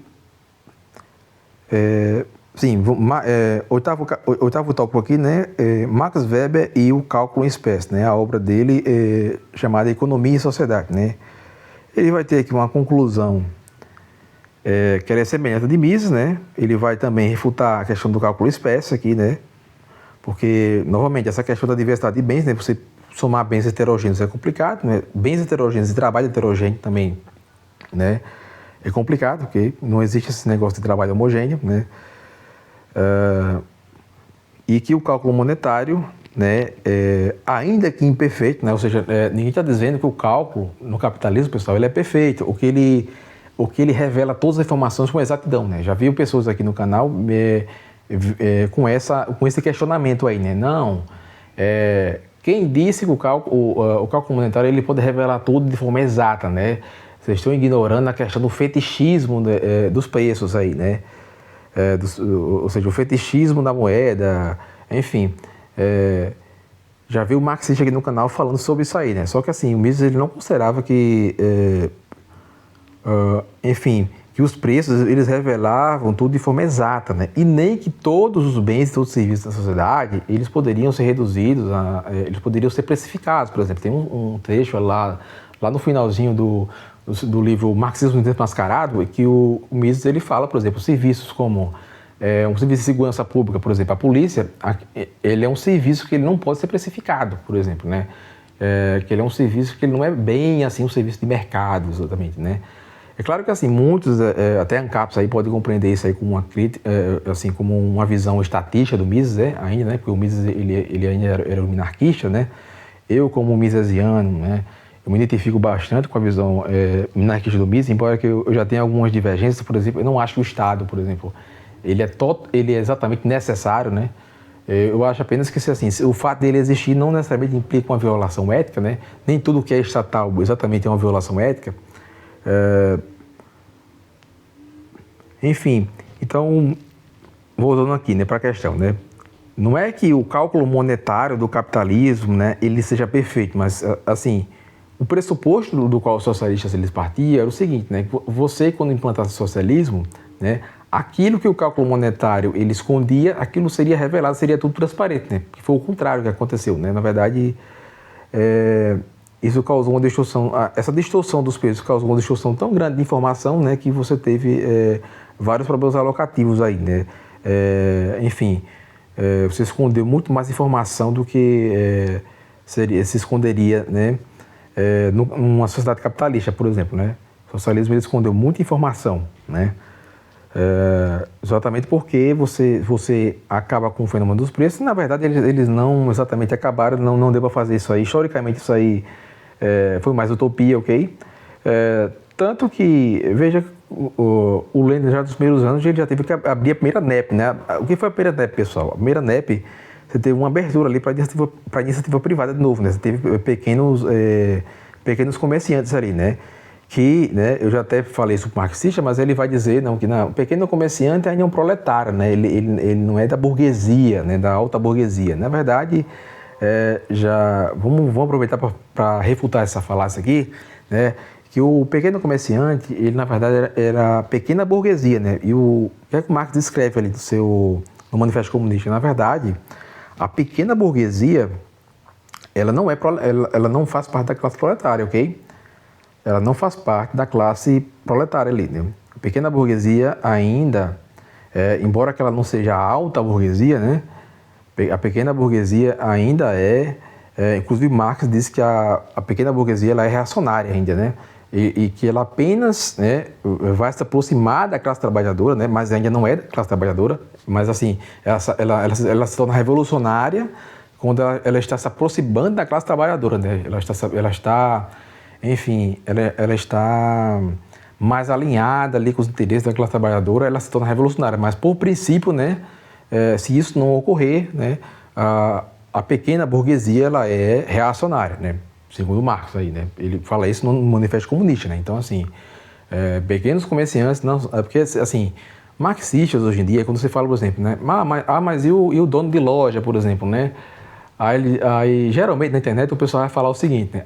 Mas isso aí não é empresário, né? Isso aí não é empresário, isso aí não enfim, nem segundo Marx isso aí procede, ok? Claro que ele não é da alta burguesia, mas, enfim, não é proletário, né? O que muitos marxistas eles entendem hoje em dia, por exemplo, você tem aqueles dois ali do podcast, aquele Rodrigão do podcast dos Irmãos, né? Ele acredita que ele é proletário, né? O que é até um absurdo pela quantidade de dinheiro que ele ganha, enfim, com aquele podcast, que é até um absurdo, né? Porque provavelmente com aquele podcast ali ele tem uma renda superior a 10, 20 mil reais aí, né? Só por alto eu estou dizendo isso aí, né? Mas enfim, provavelmente ele tem uma renda superior a isso aí, né? O Rodrigão, né? Então, veja que ele acha que ele não detém, eu não detenho aqui meio de produção e não exploro mais-valia de ninguém, né? Mas na verdade... isso também parte de uma concepção arcaica de serviço, né? Porque até numa visão marxista ou mais esquerdista ou trabalhista, né? Essa visão ela complicaria as coisas, porque se você deixa de considerar, por exemplo, você considera como produção apenas aquilo que introduz o fator material no meio, né? Você deixaria de observar algumas explorações, né, aqui entre aspas, né, que poderiam estar ocorrendo, né, em outros métodos de produção aí, né, que não consideram exatamente esse fator material, né. Então, outros esquerdistas, eles poderiam fazer essa crítica aí ao pessoal do podcast dos irmãos aí, né? Mas enfim, desviamos do ponto aqui, que é o seguinte, né, vamos nos voltar aqui para esse ponto 9 aqui, nesse tópico 9 aqui, que é o seguinte: Boris Brutskus, né, e a experiência soviética, né. Quem era Boris Brutskus aqui, né? Boris Brutskus, pessoal, ele era um economista russo, né, em que ele esteve ali, ele presenciou, né, a Revolução Russa, testemunhou a Revolução Russa, né. Ele testemunhou também a experiência da economia de guerra, né, já explicamos aqui, né. A experiência da economia de guerra, pessoal, ela funcionou até certo ponto porque você tinha um objetivo único, que toda a sociedade estava unida em torno daquele objetivo, né, que era vencer o inimigo, né. Acabou com a guerra, você vai ter que voltar para o cenário da paz, onde você vai ter objetivos mútuos ali, né. E aí o que é que acontece, né? No cenário da paz, as coisas elas começam a ficar mais complicadas, né. E uma outra questão, né, que a economia de guerra, como já falamos, né, até porque o RCS ela teve alguns investimentos estrangeiros para isso aí, né, eles tiveram que se endividar para poder investir equipamentos, armamentos, né, você teve o Lend-Lease, por exemplo, né, são fatores aí que o John Reagan, né, o Tiago Braga, eles chegam aí, né, a enfatizar por aí, né. Socialista que me vê citando Tiago Braga aqui, eu acho que ele vai ter um ataque apoplético aqui, né? Inclusive, só uma coisa em off aqui, né? O Humberto Massa, naquele debate dele com o Superman, uma coisa muito engraçada que eu vi acontecer, foi que ele citou uma live aí um tal de Fragoso, né? Em que eles estavam tentando refutar o Tiago Braga, porque ele citou um autor, que esse autor, assim, ele estaria distorcendo esse autor, porque o autor ele não concordaria que a tese dele de que o Holodomor foi um genocídio, né, o autor não concordava com essa tese, né, só que o Tiago Braga, no próprio vídeo, ele diz isso, né, que o autor ele tem uma outra compreensão, mas que mesmo que o autor não tivesse essa compreensão, o autor também chegava a outras conclusões que não eram as mesmas desses socialistas aí, né? Então eles distorceram o Tiago Braga para fazer entender que ele estava distorcendo o autor, para fazer entender que o autor estava concordando exatamente com o mesmo ponto dele, que não era verdade, né? Tiago Braga ele tinha uma conclusão diferente do autor, mas ele partia dos mesmos conjuntos de dados do autor, né? Para chegar numa outra conclusão, né? Uma outra questão é que eles também utilizam, né, um autor lá, né, um tal de Totley, né? Que, na verdade, ele sequer é um historiador, né? E ele espalha essa ideia de que o Holodomor ele foi uma mentira nazista, né? Que também é uma outra fake news aí, né? Inclusive, esse autor aí, na verdade, é um jornalista, né? Polemista, né? E essa é uma versão da história muito... ele não gosta muito de criticar o revisionismo, né? Então, assim, você tem um revisionismo aí, mas assim, eles escondem que seja revisionismo e eles tentam propagar isso aí como se fosse... isso aqui não é um revisionismo, isso aqui sei lá, isso aqui é história oficial aqui, né? É a história mais... enfim, são as fontes acadêmicas aqui mais precisas aqui, né? Que nós temos, né? Na verdade, não. Eles estão usando um autor que ele não é muito confiável, né? Você tem até alguns autores revisionistas, nem todos são ruins, por exemplo... Anthony Sutton, né? Anthony Sutton, né, que o pessoal fala que ele é um conspiracionista e barato, né? Na verdade, quando ele fala, ele tenta estabelecer uma ligação ali, né, entre banqueiros americanos, né, e os soviéticos. O Anthony Sutton, o que é que ele faz? Na verdade, inclusive, ele é até bem honesto intelectualmente, porque ele descarta diversas provas, né, que poderiam, diversas evidências que poderiam, de alguma forma, fundamentar o ponto dele ali, só que ele descarta algumas evidências como evidências fracas, né, no livro dele.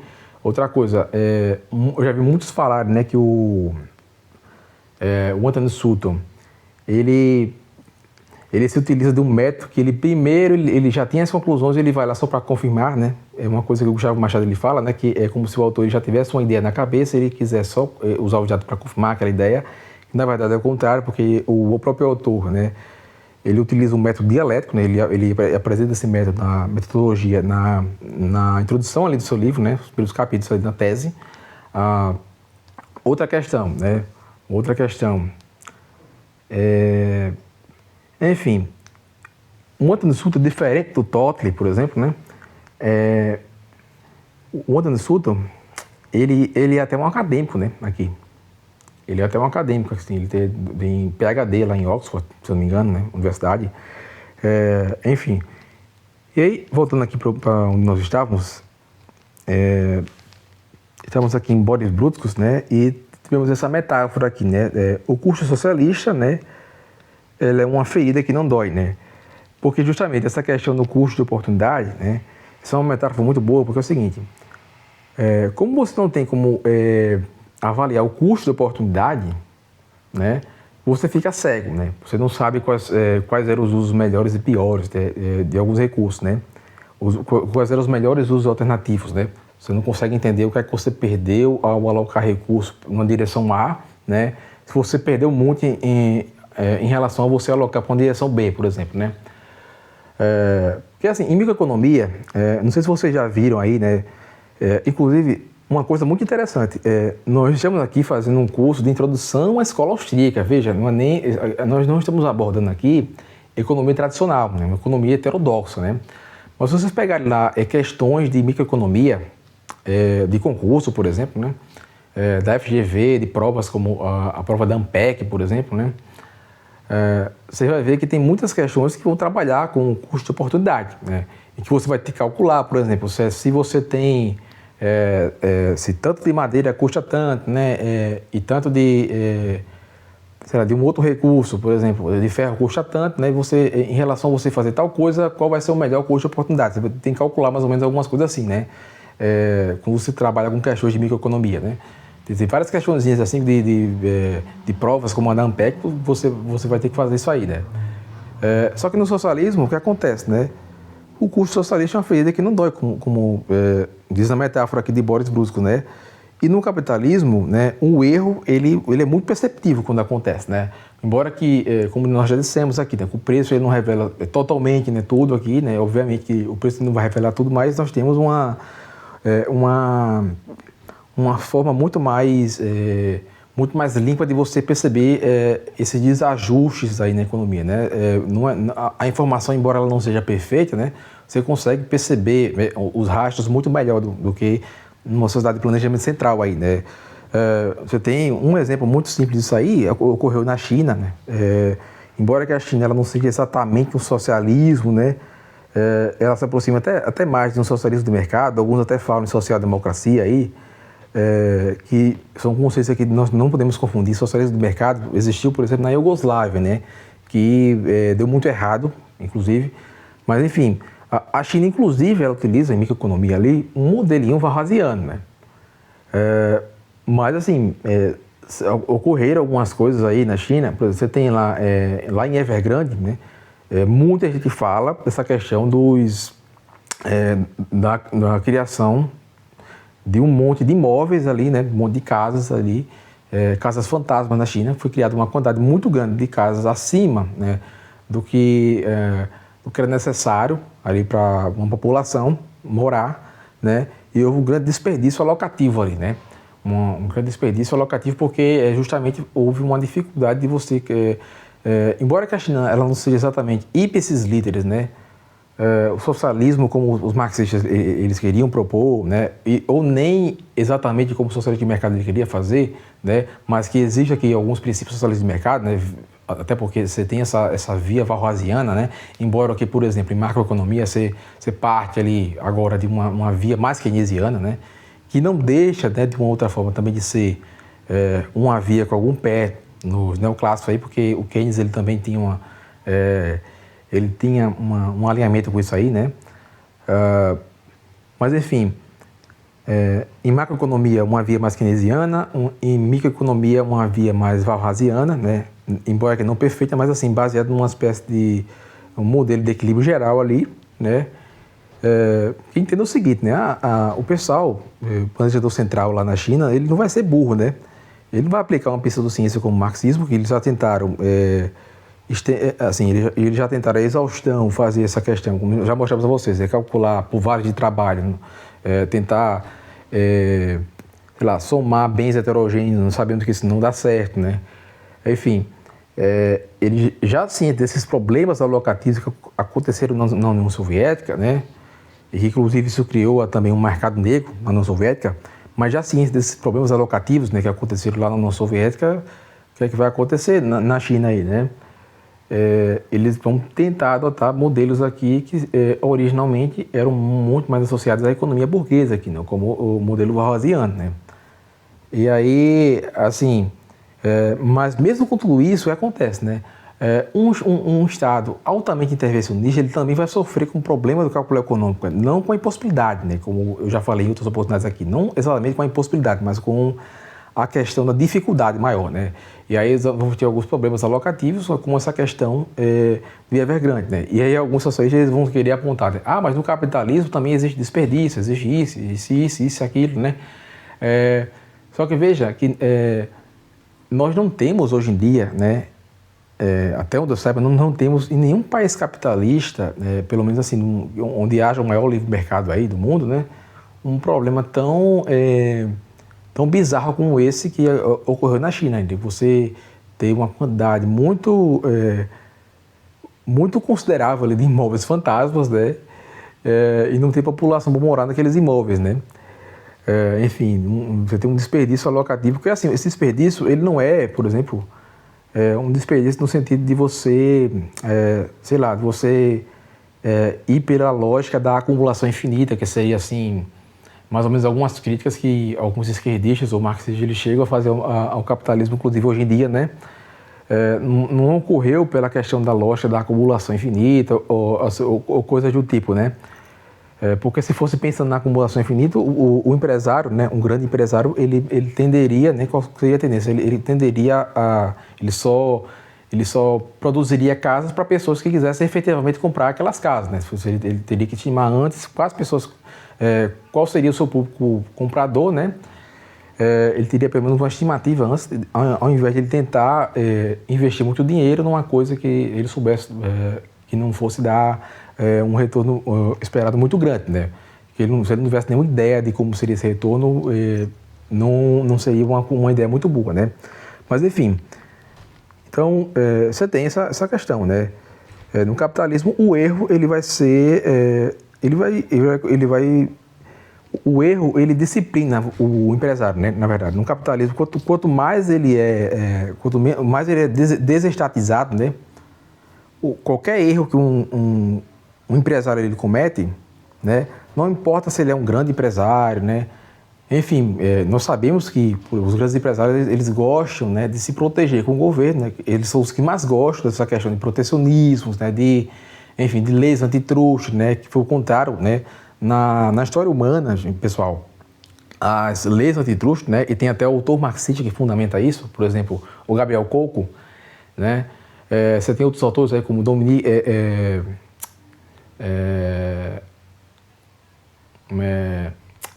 Armentano, né? Eu acho que é Dominique Armentano, né? Thomas de Lourenço também é outro autor aí que fundamenta essa questão, né? As leis antitruste, historicamente, elas surgiram porque empresas grandes elas pediram ao Estado por essas leis, né?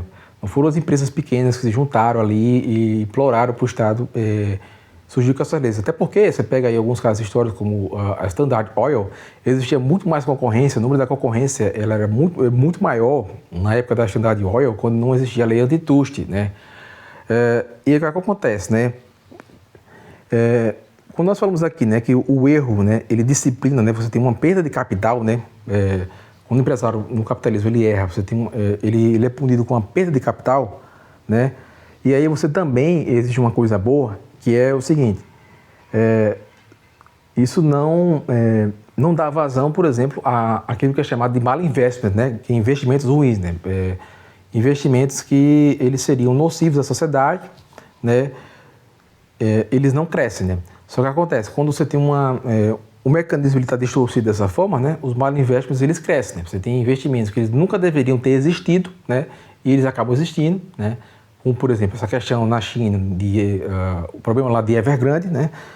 E o que acontece aqui, né?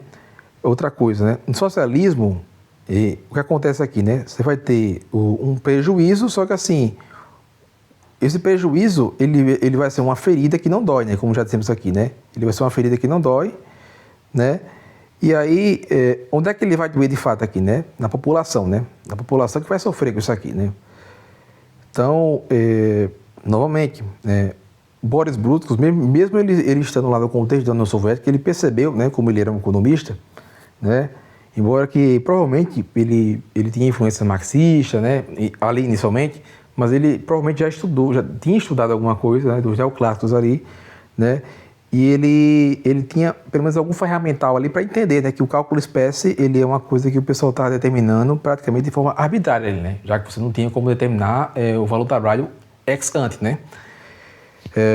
Ou seja, sem os preços de mercado, né? Então, o que acontece? O planejamento central ele vai exigir aqui, né, uma estatística enorme e elástica, né? E vai ser impossível você captar as preferências populares dinâmicas, né? Então, a conclusão é que o socialismo, a conclusão a qual o Boris Brutkos ele chegou, né, é que o socialismo ele leva à ruína econômica, né? Foi a mesma conclusão. Ele constatou aqui na prática, né, ele vivendo aqui como economista russo na Revolução Russa, ele constatou na prática aqui, né, a ruína econômica que seria a União Soviética aqui, né? Embora que muitos aí, né, soviéticos de chique-chique aqui, eles tentem fazer a maior propaganda, né, que eles foram à Lua, né, fizeram isso, aquilo, né? Na prática, né, você teria, assim, porque esse pessoal, eles estudam só história, né, e pior, eles estudam só história soviética, né? Eles não sabem a diferença entre economia e história, por exemplo, né? Você estudar a história de um país não é você estudar a economia do país, né? Tem muitos trabalhos aí, muito bons aí. Você tem um trabalho, por exemplo, do Peter Wetke sobre a economia soviética aqui, né? Pesquise aí, né? Ele escreveu um grande paper aí, né, sobre economia soviética, mostrando todos os problemas da economia soviética, né? Nós podemos abordar isso aí em outros episódios aí, outros podcasts aí, enfim, né? Mas enfim, vamos aqui para o próximo tópico, né? Mises e o início da controvérsia, né? Sua obra, ele teve aquela obra inicial, né? Aquele artigozinho pequenininho inicial, né? 1920, aqui em 1922, né? Ele já vai vir com a obra Socialismo, né? Que vai ser muito mais aprofundada aqui, né? Inclusive, só uma coisa em off aqui, né? Nesse livro, Socialismo, né? O Mises, esses dias, né? Eu estava aqui no canal discutindo com um rapaz aqui que ele é católico e ele perguntou se os austríacos eles foram condenados pela igreja, né? E eu já tive alguns atritos, né? Esse rapaz, ele inclusive foi legal comigo aqui, né? Eu acho que é uma pessoa bacana, mas assim, teve outras pessoas na internet aí. Eu cheguei a debater, por exemplo, com os solidaristas, né? É um pessoal que segue uma vertente aí, né? Que ela foi abordada aqui pelo Mises no Socialismo, né? Que era tido como uma espécie ali de socialismo, pseudo-socialismo, na verdade, né? Não é nem socialismo, de fato, né? O Mises, ele não está falando que o solidarismo ele é socialismo, né? Eu acho que muitos solidaristas, eles confundiram com isso, né? Mas o que o Mises está apontando? Na verdade, assim, o solidarismo, em algumas versões que ele é proposto, né? Porque, assim, a DSI, para você seguir a DSI da igreja, né? Católica, você precisa preservar a questão da propriedade privada, né? Só que acontece, a propriedade privada no solidarismo, existem alguns autores aí que chegaram a propor a sociedade solidarista de tal forma que a propriedade privada ela perderia todas as suas características intrínsecas, né? Essenciais, né? Embora que você até pudesse dizer que a propriedade privada ela teria que cumprir função social, né? Que é uma coisa que a DSI fala, mas enfim, você cortasse algumas características intrínsecas aí da propriedade privada, você na prática faria ali uma socialização dos meios de produção que levaria na prática a um socialismo, né? Embora que assim, isso nunca chegou de fato a acontecer, né? Até por isso, né, que Mises ele falava, né, que o problema solidarista é que eles não entendiam as implicações, né? Eles acreditavam, na verdade, que eles estavam propondo ali eles estavam preservando a propriedade privada, né? Mas enfim, se eles pudessem ver, né, na prática as implicações disso aí, né? Embora, ainda bem que isso aí também não foi para frente, né? Enfim, não foi muito para frente, mas enfim, o pessoal católico aí tem um preconceito com o Mises, até porque nessa obra Socialism, né? O Mises ainda estava numa fase mais rebelde, né? Ele chegou a criticar até Jesus Cristo aqui, pessoal. Chegou a criticar, enfim, o cristianismo e tal, né? Embora que, assim, já em 1927, o Mises, ele adota, né, no seu livro Liberalismo, ele adota uma visão muito mais neutra em relação à igreja, né, inclusive a igreja católica. Lá no Ação Humana, que foi em 1949, ele já chega a ter uma visão mais... enfim, inclusive ele comenta, né, a 40º ano, né, e ele evita até criticar a 40º ano, né? Na verdade, ele se mantém neutro com relação a 40º ano e ele critica, na verdade, algumas pessoas que utilizaram daquele documento de uma forma irresponsável, né, para promover uma interpretação que distorcia a 40º ano ali, né? E ele tentava, alguns católicos que tentavam promover ali uma espécie de corporativismo, né?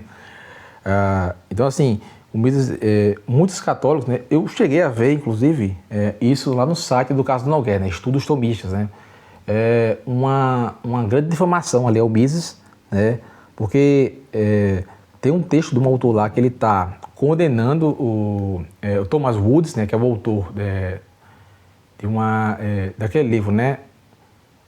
Como a Igreja Católica construiu a civilização ocidental, né? Ele tem um livro, né? O Thomas Woods, para quem não sabe, ele é um libertário aí, né?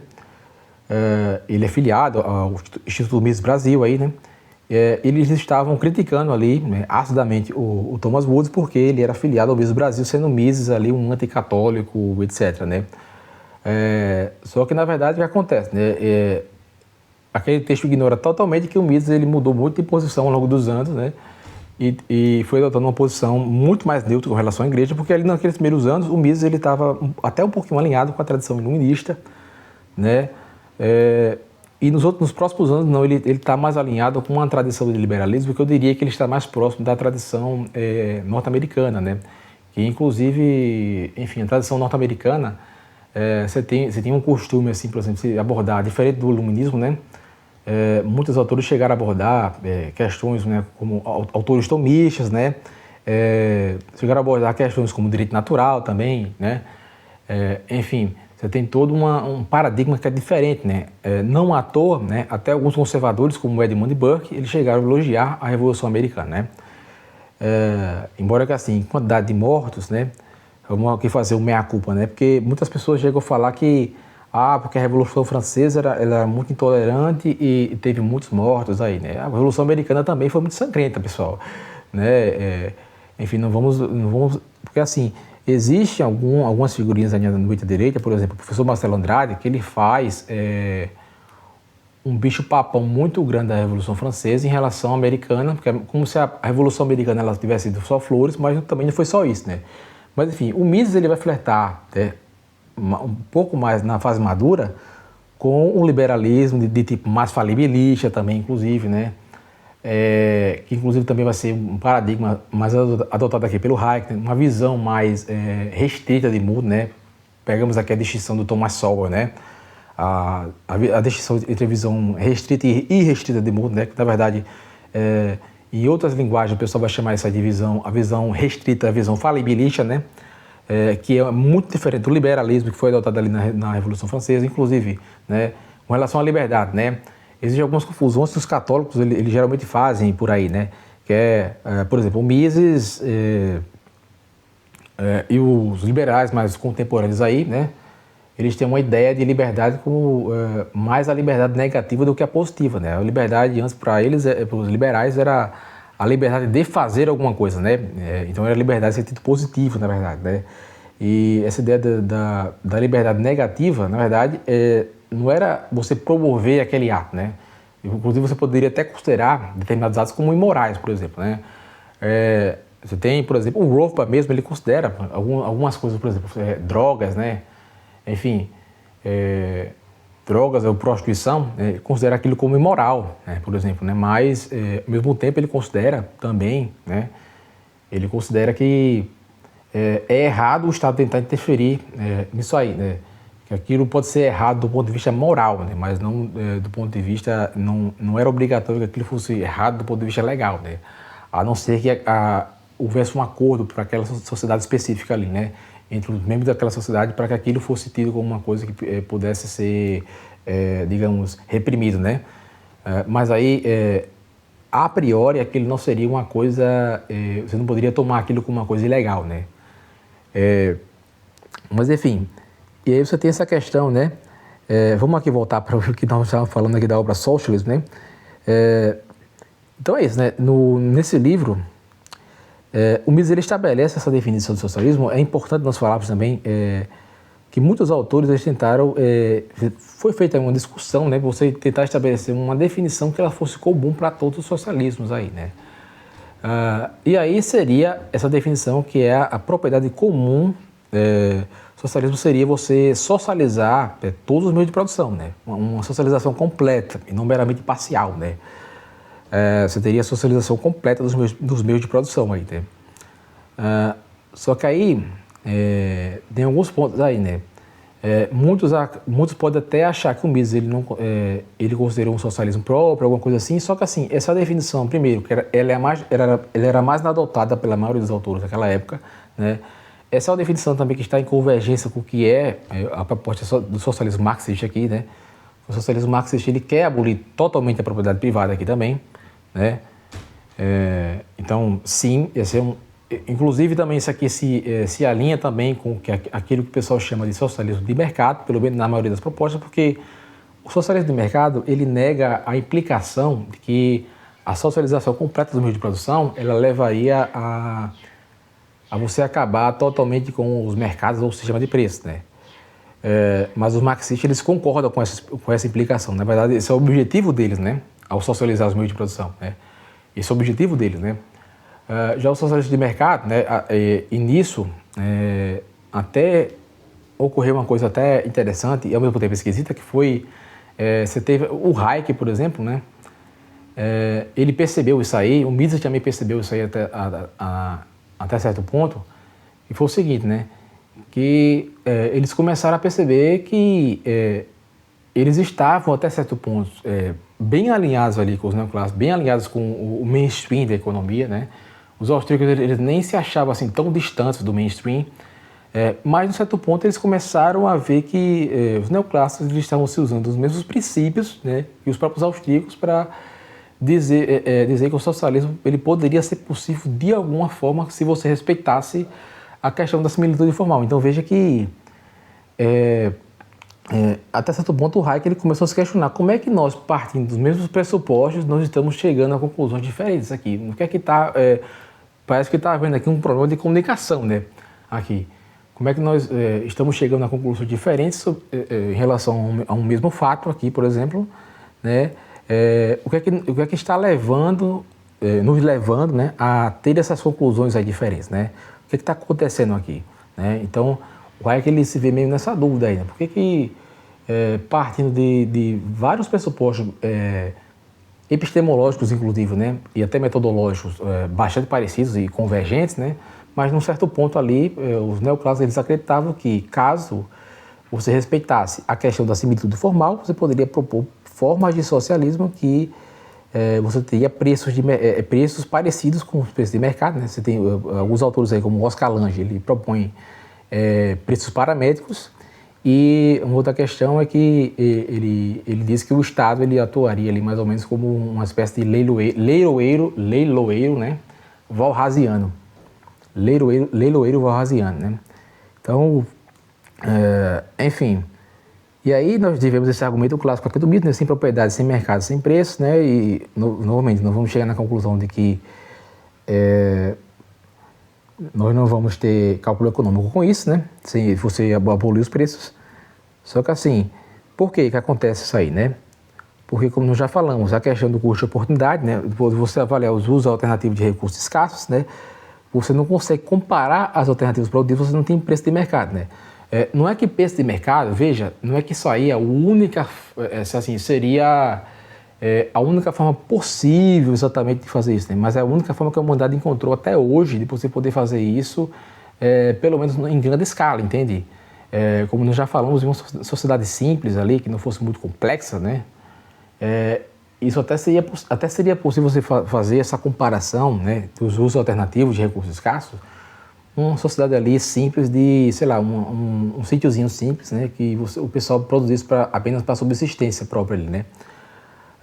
Só que assim, você introduzindo a questão da divisão intelectual do trabalho, né, que é um dos fatores que impulsionaram, na verdade, a humanidade a crescer ali, né, o Hans Hermann Hoppe, lá no seu livro, Uma Grande História da Humanidade, ele aborda essa questão da divisão intelectual do trabalho, né, a divisão do trabalho, né. O Mises, lá no Ação Humana, também aborda, lá, quando ele trata da cooperação social, né, e veja que eu já vi muitos marxistas surgirem nos comentários falando o seguinte, né, os liberais deixam de considerar, né, inclusive o Huberto Matos, no seu livro, no seu vídeo contra Bombavec, né, ele usa essa cartada aí, né, que os liberais eles não entendem que enfim, o ser humano ele evoluiu através da cooperação social, né? Como se os liberais não reconhecessem isso, né? Como se, na verdade, isso fosse um dos pontos principais, né? Você reconhecer a questão da divisão intelectual do trabalho, né? A questão da divisão de trabalho, não só intelectual, né? Assim, a divisão do trabalho no geral, mas assim, você também reconhecer a divisão intelectual do trabalho, né? Que também é outro fator. Então, o que acontece, né? O Mises ele entende que o planejamento central ele exigiria um planejador onisciente, né? Isso também vai levar a outros livros aí do Mises, né? Por exemplo, tem um livro chamado Governo Onisciente, né? Do Mises, em que ele vai tratar também dessa questão aí, né? Porque você só conseguiria fazer aquilo que o socialismo está propondo, né? Mesmo nas versões socialismo de mercado aí, né? Você pega, por exemplo, aquilo que Baroni e Pareto, aquilo que Pareto fez, né? Com a questão das 70 mil equações, né? Isso poderia ser feito se você tivesse condições de fazer isso aí, né? E lembrando que eram 70 mil equações para 100 pessoas, né? Enfim, então imagine para uma população de 7 bilhões de pessoas, isso poderia ser feito se pressupondo, né? Partindo do pressuposto de um governo onisciente, né? Por isso que, por exemplo, alguns influências aí, inclusive marxistas, que criticam, né, a economia, né? Diz a economia é uma pseudociência, você está partindo do pressuposto de você ter uma racionalidade perfeita ali, né? Você ter uma visão perfeita, você poder, enfim, alocar racionalmente de forma perfeita, enfim, isso aí, na verdade, não passa do espantalho, né? Porque a economia, hoje em dia, não é entendida dessa forma, né? Mises não entendia dessa forma. Mises, como já falei a vocês, ele partia também de uma visão falibilista aqui, né? Criticava essa visão não falibilista aqui, né, do planejador central, que ele teria capacidade, né, de agir como um planejador onisciente ali, né, que era uma coisa que, enfim, exigiria uma coisa impossível, né. Inclusive, né, eu assisti esses dias, né, um debate, né, que aconteceu, não foi desses podcasts mais atuais, né, um debate que aconteceu alguns anos atrás por live, né, entre um marxista e um, sei lá, eu não sei se é um ANCAP, se era um ANCAP, ou libertário ou liberal, enfim, mas o marxista ele chegou com uma proposta muito louca lá, né, ele propõe que através de uma esfera de Dyson, você usando uma esfera de Dyson, né, você conseguiria, enfim, de alguma forma transformar, converter alguns produtos em energia, né, enfim. E ele propõe algumas coisas bem loucas, assim, eles falam que no futuro, talvez a humanidade, enfim, nós vamos colonizar outros planetas, né? E essa questão da escassez, ela vai ser uma questão mais secundária, né? Só que, assim, existe um problema aí que é você desconsiderar que a escassez, pessoal, a escassez, você só eliminaria o problema da escassez, exatamente, né? Se você pudesse, enfim, tornar qualquer produto, né? Ou serviço, como se fosse, assim, como se fosse o ar que nós respiramos aqui, por exemplo, como se fosse o oxigênio, né? Que ele está onipresente em todo, enfim, ele está onipresente a todo momento, né? Só que assim, desde que você precisa, por exemplo, se deslocar para ir a algum canto, por exemplo, né? A escassez, ela não exatamente sumiu. Você pode até diminuir a escassez, aumentar a quantidade de produtos, mas o problema alocativo relacionado à escassez, você avaliar os usos alternativos de recursos escassos, né? Ele já persiste, né? Mesmo que você assim, de fato, você diminuísse bastante, né, a necessidade de você estar fazendo essa validação a todo momento, né? Então, assim, vamos aqui passar para o próximo tópico, né? Socialista de mercado, né? A reação neoclássica aqui, né? Vamos ter aqui, vamos ver quanto tempo nós já temos de aula aqui, né, pessoal? Bem, pessoal, essa aula aqui ficou muito longa, né? Eu acho que eu vou deixar isso aqui para a próxima aula, né? Nós vamos abordar aqui o socialista de mercado na próxima aula, ok? A minha intenção era que fosse só uma aula, ok? Mas, enfim, quando a aula ela fica muito longa, o que acontece, né? A taxa de retenção do vídeo, normalmente ela é menor, né? E aí eu não quero que a taxa de retenção desse vídeo especificamente aqui, ela fique muito pequena, né? Não é minha intenção aqui nesse vídeo. Então, assim, vamos deixar isso aqui para a próxima aula, né? Nós vamos abordar o socialista de mercado, né? Nós vamos ver mais diferenças deles aí em relação, né, aos marxistas, por exemplo, né? Mais diferenças além do fato de que eles sejam neoclássicos aí, né? Para além do fato de que eles aderiram o Oscar Lange, por exemplo, ele chegou a incorporar, né, algumas visões ali, por exemplo, do Polanyi, né, que era um neoclássico, né? Embora que nós não possamos negar que o Oscar Lange, preliminarmente, ele foi um marxista, sim, da escola polonesa, que era marxista, né? Elias Jabbour até reconheceu isso aí no podcast lá do Petri, né? Talvez ele não soubesse, né, que ele reconhecesse isso aí, a implicação dele reconhecer isso aí, né, seria ele depois ter que assumir que o Oscar Lange, além de ele ter aderido aos neoclássicos ali, né, ter abandonado a teoria do valor do trabalho, dele ter aderido à praxeologia na década de 60, né, praxeologia muito similar ao Mises, né, inclusive, inicialmente ele não sabia que era similar a do Mises, depois ele vê que é uma semelhança muito forte, ele até começa a valorizar o Mises por isso, né, e mesmo assim ele ainda se reconhecia como marxista. Veja que o Oscar Lange, né, ele foi até acusado pelos marxistas ortodoxos de estar causando ali um racha no movimento marxista, né? Ou seja, como é que o Oscar Lange, né, como é que não houve marxistas nesse debate se o Oscar Lange aqui, mesmo sendo marxista heterodoxo, né, houve ali um debate interno entre marxistas até sobre isso, né? Enfim, ou seja, de marxistas ortodoxos ali condenando o Oscar Lange por ter adotado a praxeologia, né?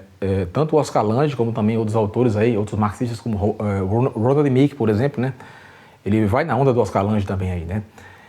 Então é isso, pessoal, nós vamos abordar com mais profundidade. Socialismo de mercado não estava previsto, não estava programado para isso aqui, né? Mas como eu falei hoje na comunidade do canal aí, né? Às vezes acontece isso, né? Enfim, quando eu estava começando a fazer podcast lá no passado, eu falei isso no canal hoje, né? Eu estava começando a fazer podcast lá no passado, o podcast ele se via mais ou menos aí como uma forma de eu tentar aqui em casa me soltar, né? De tentar exercitar um pouco mais a minha fala aqui. E acabou que, no fim das contas, isso acabou surtindo um efeito quase que contrário aqui, né? Porque alguns anos aqui que eu já estou, estudei mais alguns assuntos, né? Quando eu vou gravar alguma coisa, eu acabo, muitas vezes, mesmo que eu tenha feito um roteiro, como vocês viram aqui, eu acabo até saindo em muitos momentos do roteiro que eu planejei, né? É bem complicado isso aí, né? Mas, enfim, nós vamos abordar isso aí, né? Não estava programado, mas vamos abordar socialismo do mercado no próximo episódio, né? Próxima aula aí, né? Introdução à Escola Austríaca, e é nóis, né? Mas assim, lembrando que isso aqui, ele ainda não é um curso completo aqui sobre cálculo econômico, né? Nós poderíamos abordar isso aí numa outra série de aulas ou série de vídeos aí, né? Em que nós aí abordássemos de fato essas questões e esses problemas aí com mais profundidade aí, né? Como um curso completo aí para você entender de fato a questão do cálculo econômico, com aulas, uma quantidade maior de aulas aí, por exemplo, 10 aulas, né, só sobre cálculo econômico aí, aulas mais longas, né? Para você entender de fato a questão do cálculo econômico. Eu acho que é uma questão que você, só em off aqui, né, já que está acabando a aula, o cálculo econômico é uma questão que eu acho que a maioria dos direitistas aí, né, não só ANCAPs, né, mas direitistas mesmo deveriam entender dessa questão, né? E a minoria entende. Porque é um ponto em que os marxistas eles são muito frágeis no debate público aí. Vocês viram que nesse ponto, né, o Gustavo Machado ele saiu muito pior, né, ficou muito mais evidente que ele saiu muito pior do que o Meurin. Enfim, ele saiu... Em outras partes do debate, ele conseguiu até se sair um pouquinho melhor ali, porque ele meio que ganhou um pouquinho na retórica, né? Porque quando você está debatendo, por exemplo, um tema mais abstrato, como praxeologia, né? Ele conseguiu, né, engabear mais pessoas pela questão da retórica. Mas como assim? A questão do cálculo econômico, apesar de ser uma questão teórica e envolver questões mais técnicas, né, ele também entra com uma questão prática, que você vai ter que dar exemplos práticos para você entender, né? Muitas questões aqui. E numa questão também histórica aqui, né? Nós abordamos aqui, por exemplo, o Boris Brutkos, né? Então, você vai ter alguns fatores históricos aqui, né? Lenin, por exemplo, né? Um livro dele, The State and Revolution, né? E aí, enfim, nós vamos ver que para você entrar no debate, até retoricamente, a questão do cálculo econômico é uma questão importante quando você entra no debate com o marxista, né? E ela é uma questão que ela foi muito subestimada, né? Inclusive por uma pessoa que eu admiro aqui, que é o Olavo de Carvalho, né? Com todos os seus defeitos, todas as suas falhas, mas é uma questão que foi subestimada no seguinte sentido, né? Que apesar dele dizer, alardear os 4 feitos aí, né? Que Mises refutou, né? Ele reduziu a pó, né? A economia marxista com o argumento do cálculo econômico. Em outro sentido, o Olavo também falava que era inútil você tentar refutar o marxismo só pela via econômica, porque o problema maior era cultural e moral, né? Ou seja, o objetivo maior deveria ser, na verdade, você partir para desmascarar, né, os marxistas e desmoralizá-los, né, moralmente aí nos debates, né? O que nós vemos que não é uma coisa exatamente tão preto no branco assim, porque você pega, por exemplo, aquele debate entre o Superman, né, o Marco Antônio, e o Humberto Matos, né? É um debate que foi meio assim, né? Ficou meio ridículo da parte do Marco Antônio, né? Apesar de que, assim, muitas coisas que ele falou para o Humberto Matos ali são coisas que eu queria dizer pessoalmente, né? Pelo menos numa briguinha de bar, né? Sem ser no debate, assim, né? Mas, assim, sabe, a pessoa que entender, né, de forma aprofundada essa questão do cálculo econômico, todas as suas minúcias, né, e eu não me considero exatamente ainda um entendedor completo dessa questão, né, é uma questão mais complicada do que vocês pensam aí, mas a pessoa que entender de fato essa questão do cálculo econômico aqui,